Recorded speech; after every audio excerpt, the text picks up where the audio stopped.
So after another delay in Conan's upcoming Age of Heroes update, the development team have put out a Q&A blog aiming to answer the community's most important questions. Some of these blogs have been a bit short in the past, but this one is actually pretty large and covers a lot of questions about the update. So there's no time to waste, let's get into the answers. Firstly, the general questions. What's the release date for the new Age? The launch on all platforms is planned for October. There's no solid date here, but that's likely to account for the beta client delays. I'd expect a solid launch date after the beta drops. Will the Headhunters event stay in the next Age?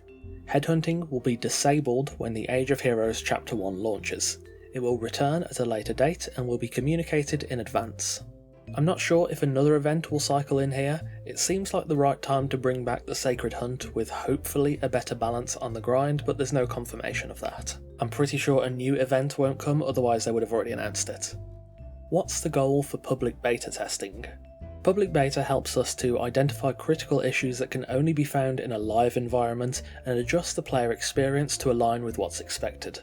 In addition, feedback helps us prepare for hotfixes and post-launch content, shortening the time before those updates can hit the live servers.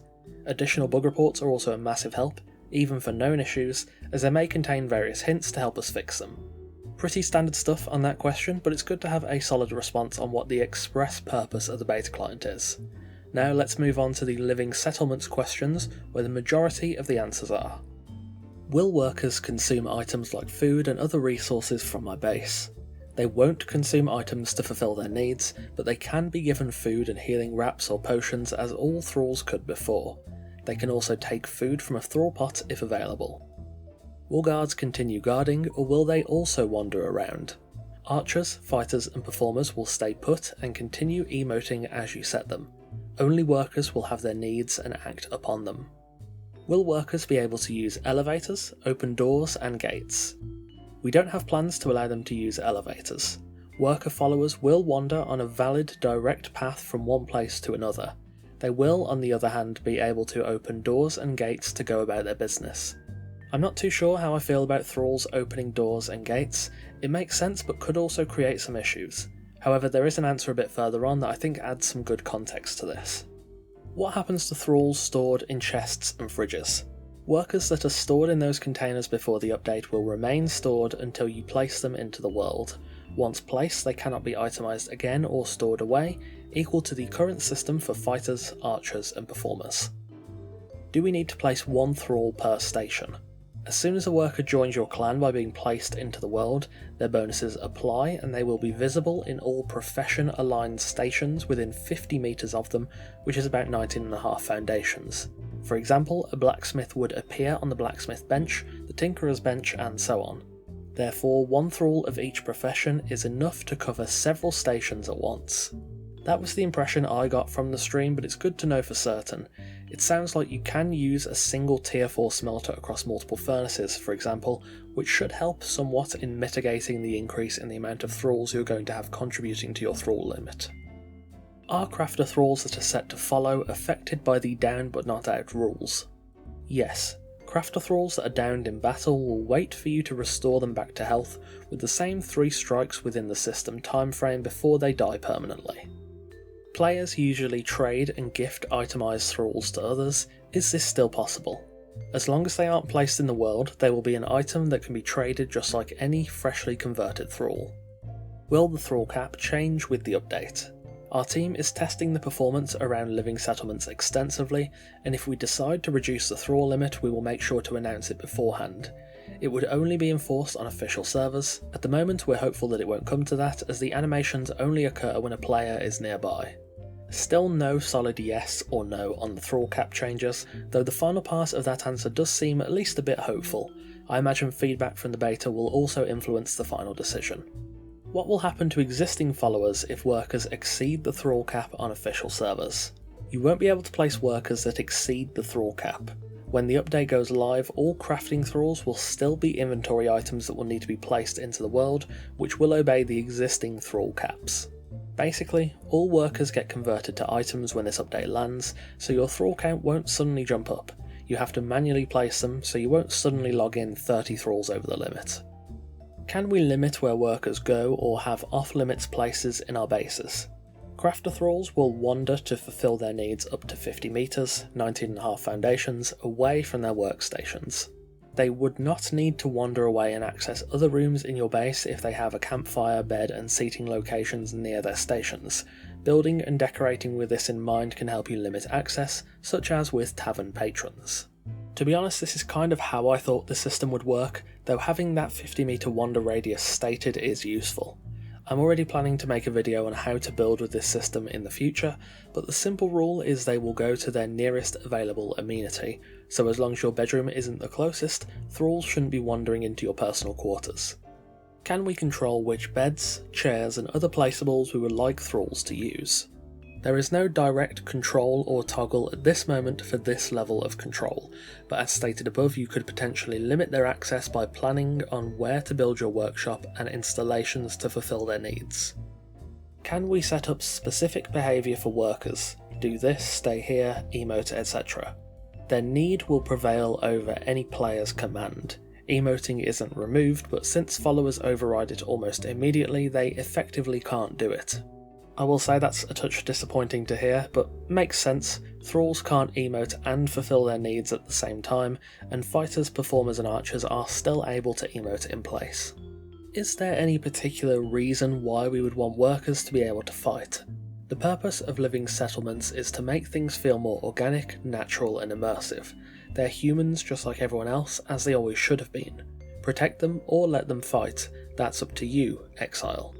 Another answer that makes a lot of sense, workers won't be a replacement for fighters, but to be honest, it would feel kind of ridiculous if they continue to eat, sleep, sit around, etc. whilst getting attacked. Final question in this section, is the living settlements feature moddable? Yes, all the parameters are moddable. You can create new needs, objects to fulfill needs, and new behaviours. Everything is there for you to play with and create new awesome features for your mod.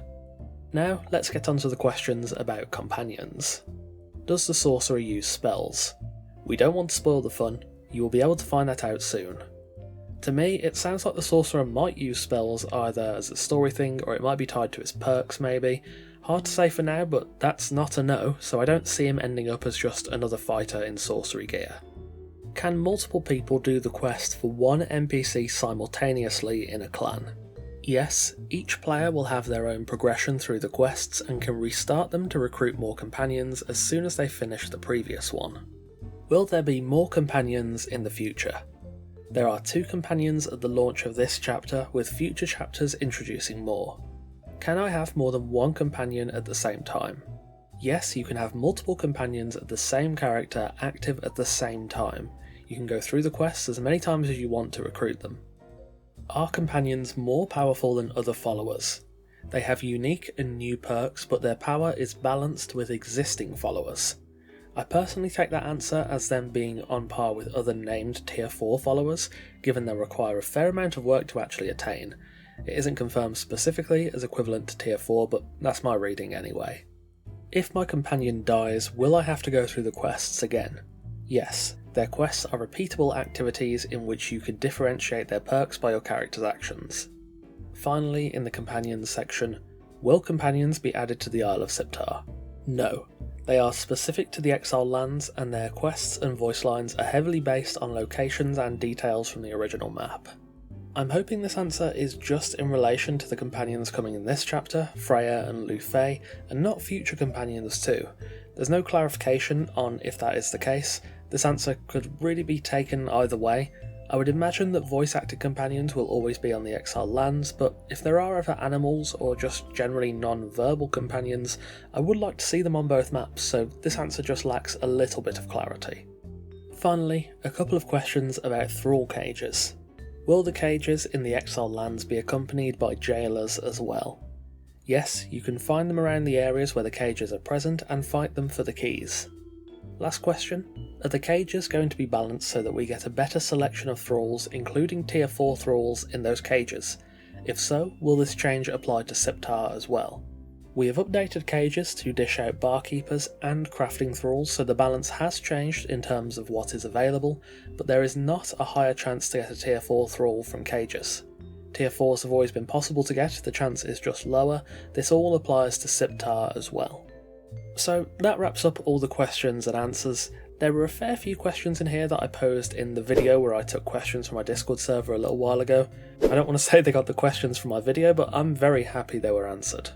I kinda remember the last Q&A blog being fairly short and not really giving a lot of information that wasn't already known. Hopefully this is the new standard because they blasted through loads of questions here. There were one or two where the answers were a little vague and may have been across purposes from the intention of the question, but generally lots of answers, and I'd much rather read a long Q&A blog like this rather than just a post that repeats basically the same stuff as the dev stream with a couple of minor additions. There are a couple of things in these answers that I'm not exactly enthralled by, if you'll excuse the pun.